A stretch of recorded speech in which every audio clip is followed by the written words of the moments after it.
Ito na. Ito si Lois. Yan. Nakain sila ng sweet corn. Ito.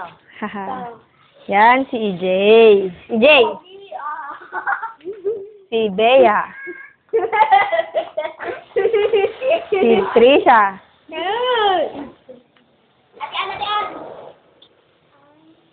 Yan. Kanta kayo. Corny, ah. Yan.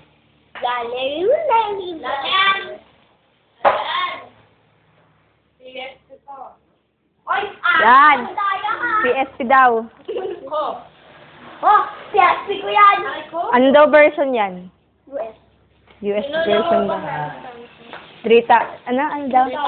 3,000 version daw yan. Oh. Dapat yun sa Pilipinas. Made in China. Hindi yan made in China, no? Sa maliit na galing yan. Di ba? Ay, ano sa akin si Tita Susan.